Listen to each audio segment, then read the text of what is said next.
ఓం శ్రీ రామచంద్రాయ నమః. శ్రీమద్ రామాయణంలోని కిష్కింధాకాండం నుంచి శ్రీరామ సుగ్రీవుల మైత్రి గురించి ఈ అధ్యాయంలో తెలుసుకుందాం. ఆంజనేయుల వారు అది కన్నిన వాడి అడవి ఎందుగల కొన్ని చెట్ల కొమ్మలు విరుచుకొని వచ్చి అగ్ని రగల్చగా అగ్ని సాక్షిగా శ్రీరామ సుగ్రీవులిద్దరూ ఒకరి చేతులు ఒకరు కలుపుకొని ఇట్లు వాగ్దానములు చేసుకొనిరి. మనమిద్దరము ఈనాటి నుండి ప్రాణ స్నేహితులము. సర్వకాల సర్వావస్థల యందు కూడా నిన్ను నేను నన్ను నీవు మరచి ఉండబోము. నీకు శత్రువైనవాడు నాకును శత్రువే అగును, నీకు మిత్రుడైనవాడు నాకును మిత్రుడే అగును. ఈనాటి నుండి మన శరీరములు వేరైన ఆత్మనొక్కటిగానే భావించుకొని మెలగగలమని ఇద్దరు ప్రమాణములు చేసుకున్న పిమ్మట శ్రీరాముల వారు సుగ్రీవునితో ఇట్లనిరి. ప్రాణ స్నేహితుడవైన ఓ సుగ్రీవా, పాపం చాలా కాలము నుండి నీవు శారీరకముగా మానసికముగా చాలా బాధల నొందుచు ఈ యొక్క పర్వతముపై భారీ సుఖమును కూడా ఎరుంగక ఉన్నాడవు కాన, ముందుగా నీ యొక్క కష్టములను తీర్చెదను. నీ యొక్క శత్రువైన వాలిని కడతీర్చి నీకు సామ్రాజ్యముతో పాటు రమ తారలను కూడా నీకు అప్పగించెదను. ఎన్నాళ్ల నుండియో ఎరుగని సుఖములను నీవు హాయిగా పొంది సుఖించుము. అలాగ కొంతకాలము నీవు సుఖముల గరచిన పిమ్మట నా యొక్క శత్రువును హతమార్చి నా భార్య అయగు జానకిని నేను గొనిపోయేదనని పలుకగా, ఆ వాక్యములు వినిన తోడనే సుగ్రీవునికి ఒక మాట జ్ఞప్తికి వచ్చినది. అది ఏమనగా, ఒకానొకప్పుడు ఎవడో ఒక అబలను తన రథముపై ఎక్కించుకొని గగన మార్గంబుగా పోవుచుండగా ఆమె వగచుచూ ఏదో ఒక మూట గట్టి మా వద్ద పడినట్లు వేసినది. ఆ రథము దక్షిణ దిశగా ఏగినది. రామచంద్ర, ఇప్పుడు జ్ఞాపకం వచ్చినది. ఒకవేళ ఆమెయే నీ భార్యయగు జానకీదేవి కాబోలునేమో. ఈ మూట విప్పి చూడమని ఆ మూటను అందించెను. శ్రీరామచంద్రుల వారు ఆ మూట విప్పదీయగానే కన్నుల వెంట నీరు గ్రమ్మి భరించరాని దుఃఖముతో నిండిపోవగా తమ్ముడగు లక్ష్మణుని పిలిచి ఇట్లనెను. తమ్ముడా లక్ష్మణ, గతము గుర్తుకొచ్చినందున నాకు దుఃఖము పొంగి పొరలుచున్నదయ్యా. కాన ఈ యొక్క మూటలో గల ఆభరణములు మీ వదినవేనేమో చూడుమనగా లక్ష్మణుడు పొంగి పొరలుచున్న దుఃఖమును ఆత్మలో నిలుపుకొని ఆ యొక్క నగలను చూచి ఇట్లనియే, అన్నయ్య రామభద్ర, వదినే రూపములో ఉన్న మా తల్లి జానకిని ఇంతవరకు నేను చూచి ఎరుగను. కానీ ఆ తల్లి పాదములకు గల కడియములు మాత్రము నేనెరుంగుదును. ఎందుకనగా ప్రతినిత్యము ఉదయమే లేచి ఆమె పాదార విందములు వందనములు చేయుచున్నప్పుడు ఆ యొక్క కడియములు మాత్రము కనుచుంటిని. అన్నయ్య, ఇవి మాత్రము తప్పకుండా మా వదినవే, సందేహము లేదని పలుకగా ఆ వాక్యములు విన్న శ్రీరామచంద్రులు మహా దుఃఖముతో విలపించిన వాడై సుగ్రీవునితో ఇట్లనియే, మిత్రమా, ముందుగా నీ శత్రువును దునిమి నీకు రాజ్యము గట్టెదను. ఆ పిమ్మట నా భార్యను కొనిపోయిన దుర్మార్గుని పరిమార్చుటకై నీవు నాకు సహాయము చేయవలయనని పలుకగా సుగ్రీవుడు అందులకు ఒప్పుకొనిన వాడే మహదానందముతో ఇట్లు పలికెను. శ్రీరామచంద్ర, నీవింతటి సూర్యుడవనియు కరుణామయుడవనియు తెలియక నిన్ను అనుమానించి ఎన్నో విధముల పరీక్షలు పెట్టి నీ మనసు నొప్పించి తిని కాన, తెలియక చేసిన నా అపరాధములను మన్నించి నన్ను క్షమించగోరుచున్నాను. దయామయ్య, మా అన్నను చంపగల సూర్యుడవని తెలుసుకున్నను నాకు ఇంకా జంకుగానే ఉన్నది. ఏలననగా మా అన్నగారి ఉరమునందున్న హారము ఎదుట వచ్చు వాని బలము సగము మా అన్నకు చెందును. కావున నా బలములో సగము నీ బలములో సగము మా అన్నకు చెందిన ఎడల వానికి మరింత బలము చేకూరు గదా. మరి ఎట్లు వానిని వధించగలవని ప్రశ్నించగా ఆ వాక్యములకు శ్రీరామచంద్రులు ఇట్లు వచించిరి. సుగ్రీవా, ఇప్పుడు నీ వాడిన మాటలు వాస్తవమైనవే, కానీ అవి అన్యులకు మాత్రమే చెల్లును, కానీ నాకు వర్తించవు. వాడి యబ్బ ఇంద్రుడే దిగి వచ్చినను వాలిని మాత్రం బరిమార్చక విడవజాలనుగాన నీవు నీ యొక్క మనమునందుగల సందేహములన్నీయూ విడిచి శీఘ్రముగా వెళ్ళి వాలిని యుద్ధమునకు పురిగొలిపి నీవు వానితో యుద్ధము చేయుచుండగా నేను మ్రానుచాటుగా నుండొక్క శరము చేవాలిని నేలకూల్చెదనని పలుకగా ఆ వాక్యములకు సుగ్రీవుడు మహదానంద భరితుడై అతి ఉత్సాహముతో కిష్కిందకు వెడలి అంతఃపుర భవనము ముందు నిలుచొని వాలినిట్లు గద్దించి పిలిచెను. ఓరి వాలి, అంతఃపుర భవనములో హాయిగా కులుకుతూ కాలము గడిపినట్లు కాదురా, రారా, ఈనాటితో నీ భోగ భాగ్యములన్నీ నిర్మూలము గావించెదను. దమ్ములుంటే బయటికి రారా అని సింహగర్జన చేసి తొడలు చరచగా ఆ వాక్యములు విన్న వాలి గజముపై దుముకు సింహము వలె మిక్కిలి రోషముతో తాను కూడా సింహగర్జన చేసి అంతఃపురము నుండి దుముకి వచ్చి సుగ్రీవునితో కలియబడెను. అప్పుడు సుగ్రీవుడి వెనుక రాముడున్నాడనే ధైర్యముతో జంకు లేకుండా అతి నిబ్బరముతో పోరాడసాగాను.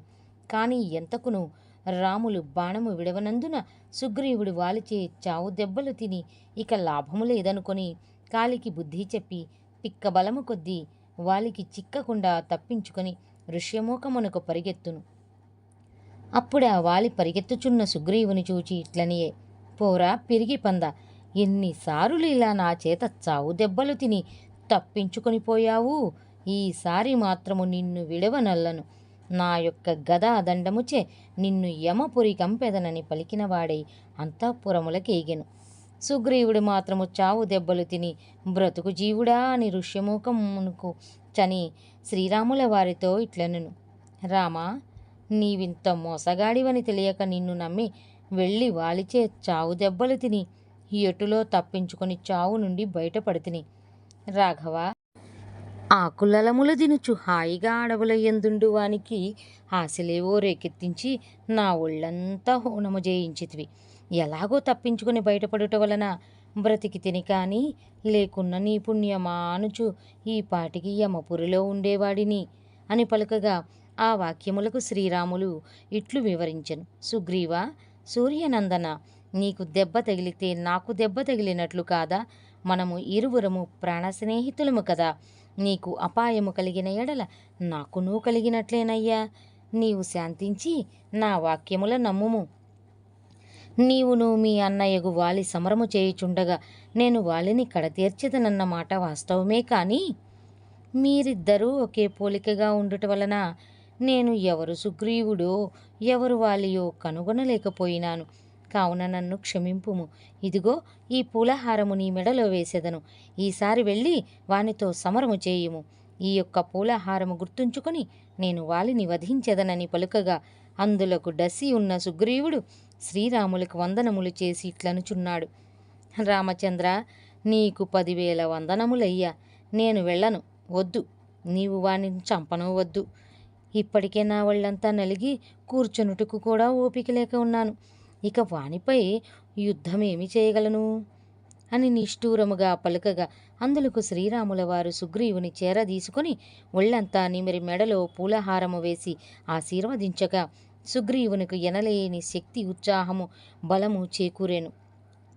అప్పుడు శ్రీరాములు చూచి సుగ్రీవుడు ఇట్లనెను, రామా, మీ యొక్క ఆశీర్వాదముచే నాకు పోయిన సత్తువ మళ్ళీ చేకూరినది. ఇంతకు ముందు కంటే ఎంతో ఉత్సాహముగా ఉన్నది. కాన ఈసారి మీపైన నమ్మకము చే వెడలుచున్నాను. నీవు మాత్రము ఈసారి ఏ కొంచెము ఆలస్యము చేసినా నేను బ్రతుకను. అసలే వాడు మహాకోపముతో ఉన్నాడు అని పలికిన వాడై వందనములు చేసి తాను వాలిపై యుద్ధమునకు ఏగెను. శ్రీరాముల వారు కూడా వెంటనేగి ఒక తాళ వృక్షము చెంత చేరి ధనుస్సు నెక్కిపెట్టి శరమును బంధించి వాలిని అంతమొందించుటకై సమయము కొరకు వేచి ఉండెను. అప్పుడా సుగ్రీవుడు మళ్ళీ ద్వారము వద్దకేగి ఇట్లు హూంకరించి వాలిని యుద్ధమునకు రమ్మని పిలిచెను. రెండవసారి మళ్ళీ సుగ్రీవుని పిలుపు వినగానే తారాదేవితో కలిసి ఉన్న వాలికి మిక్కిలి రోషం అధికరించి పట్టె మంచముపై నుండి క్రిందకు ఒక్క దూకు దుముకగా చెంతనే ఉన్న తార వాలి యొక్క 2 పాదములు గట్టిగా పట్టుకుని ఇట్లు వారించెను, స్వామి, నేను మీకు చెప్పగలిగినంతటి దానను కాను. కాని రెండవ మారు సుగ్రీవుడు వచ్చి నిన్ను సమరమునకు పిలిచినాడంటే ఇందులో ఏదో గొప్ప మోసమే కలదని నా మనసు శంకించుచున్నది. అదియునుగాక ఎవరో రాజకుమారులట సుగ్రీవుని చెంత చెలిమిమయ్యున్నారని నాకు జాడ తెలిసినది. అందువలన ఈసారి ఏదో కుట్రబన్నియే సుగ్రీవుడిటి వచ్చి ఉన్నాడు.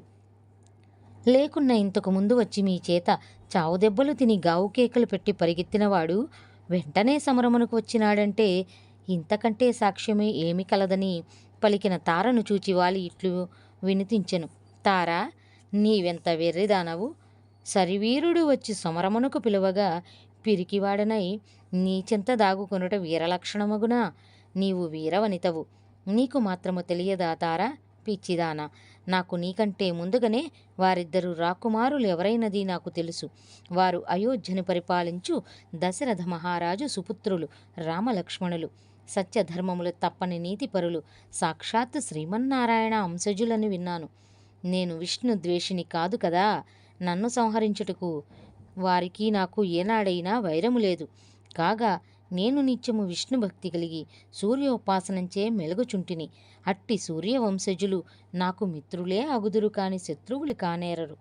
శ్రీరాములనగా సత్యవాక్పరిపాలకుడు, ధర్మము తప్పనివాడు. సుగ్రీవుని పక్షము చేరి కారణము లేకుండా నన్ను చంపగలడా? పోనీ ఒకవేళ సమరమునికే వచ్చి నా ఎదుట నిలిచిన ఎడల మా ఇద్దరిలో ఎవరో ఒకరు అంతమొందవలసిందే కాని అంతవరకు విడిచిపెట్టను.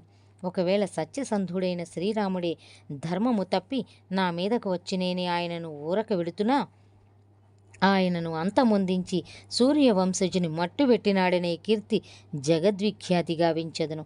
ఆయనతో పాటు సూర్యనందనుడైన సుగ్రీవుని కూడా కడతేర్చి ఈ యొక్క కిష్కింధాపుర సామ్రాజ్యమునే ఏక ఛత్రాధిపతినే పాలించెదను. ఒకవేళ ఏదైనా మరో విధముగా నాకే మరణము సంభవించనేని అది నాకు వీర స్వర్గము, వీర మరణము అగును. అదియును కాక అంతటి మహానుభావుని చేతిలో మరణము కలగవలయునే కాని ఇక జనన మరణములకు తావెక్కడది? నేరుగా ఆయనలో ఐక్యమై స్వర్గపీఠములు అలంకరించెదను. తారా మహాత్ములు వచించిన ధర్మరహస్యములు తెలిపెద వినుము. మట్టితో చేయబడిన కుండలు మనము కొనిపోవుచుండగా ఒకటి జారి క్రింద పడి పగిలిపోయినట్లయితే దానిని గురించి దుఃఖించిన ఎడల అది మరల రాదని ఎట్లు ఆ పగిలిన పెంకులను పారవైతుమో అలాగే జీవుడు పోయిన పిమ్మట ఈ దేహమును దహనము గావింపవలసినదే కదా. ఇది ఎల్లరకు సహజ ధర్మమై ఉన్నప్పుడు నాడు ఈ శరీరముకై ఇంత చింతింపనేలా? మరి ఒక విషయము కూడా తెలిపెదను వినుము. మన కర్మ మంచిది కాకపోయినచో కన్నతల్లి అయినా సరే మనకు విషము పెట్టును. మన తండ్రియును మనలను ఒకరికి అమ్మి వేయగలడు. రాజు కూడా మన సొత్తును అపహరించగలడు. ఇది సహజముగాన ఇందుకై దుఃఖింపనేమి ఫలమగలదు? ఒకవేళ నేను నీ మాటలు విని ఇక్కడే దాగి ఉన్నను, ఆయన నన్ను విడిచిపెట్టునా? తీక్షణమైన శబ్దభేదిని భేదించి రసాతల పాతాళమందున్నను వెంటాడి మరణమునరించును. అట్టి పిరికి చావు చచ్చుట కన్నా ఇట్టి పవిత్రమైన వీర మరణమే మేలు కదా అని పలికినవాడై వలదని వాపోవుచు ఎంత చెప్పినను వినక తారను కాలితో ఆవలకు నెట్టివైచి ఒక్క దూకులో వచ్చి సుగ్రీవునిపై పిడుగువలే పడెను. అప్పుడా సుగ్రీవుడు మహారౌద్రముతో వాలిని ఎదుర్కొనెను. ఇంద్రుని వరమాలచే వాలికి బలము కలుగుచున్నను. శ్రీరాములు వేసిన పూలహార ప్రభావంబుచే సుగ్రీవుడు పోయిన సత్తువ మళ్లీ పుంజుకుంటున్నాడు. ఆ కారణముచే సుగ్రీవుడి వాలి ఏమాత్రమూ తీసిపోక పోరాడసాగాను. ఆ సమయంబున శ్రీరాముల వారు వారిద్దరి యొక్క యుద్ధ కౌశల్యమును చూచి ఎంతో మెచ్చుకొనసాగిరి.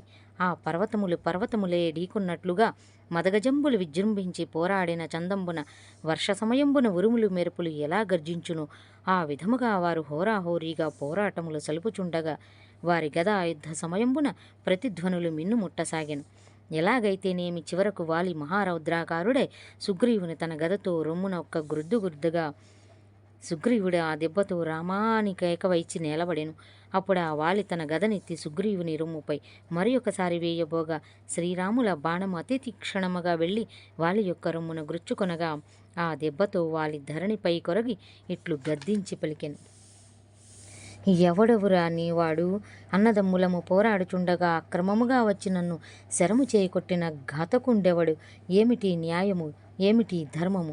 ధర్మాధర్మములు లేకుండా ఇంతటి అధర్మమునకు ఒడిగట్టిన పాపి ఎవడు అని బిగ్గరగా అరచుచుండగా అప్పుడు శ్రీరాముల వారు చెట్టు చాటున నుండి ఎదుటకు వచ్చి ఇట్లనెను. నేనే వాలి నిన్ను కొట్టినది. నేను అధర్మముగా అక్రమముగా నిన్ను కొట్టలేదు, ధర్మముగనే కొట్టి తిని అనగా ఆ వాక్యములకు వాలి శ్రీరాముల వారితో ఇట్లు నిట్టూర్చెను. రామా, ఎంత పని చేసితివయ్యా? నీవు ధర్మనిరతుడవని సత్యశీలుడవని అనుకున్నాను, కానీ ఇంతటి పనికి మాలిన కార్యము చేస్తావని కలలో కూడా తలంచలేదు. రాఘవ, నీవు నీ యొక్క స్వకార్యమునకై స్వార్థముచే నన్ను చంపితివి, కాని నాకు నీకు ఏనాడైనా వైరము కలదా రామా? బలము కలిగిన నన్ను పరిమార్చి బలహీనుని చేరదీసుకుంటివా రామా? నీవు తొలుతనే నాకెదురుగా నిలబడినట్లయితే ఈ పాటికి మీ స్నేహితులిద్దరూ యమపురిలో ముచ్చట చేసుకొనుచుండేవారేమో కదా. చెట్టుచాటున ఒక బోయవాని వలె నక్కి మృగమును గొట్టిన చందమ్మున గొట్టితివా. రామా, నీవు సుక్షత్రియుడవే. ఈ కోతి మాంసమే నీకు కావలసి వచ్చినదా.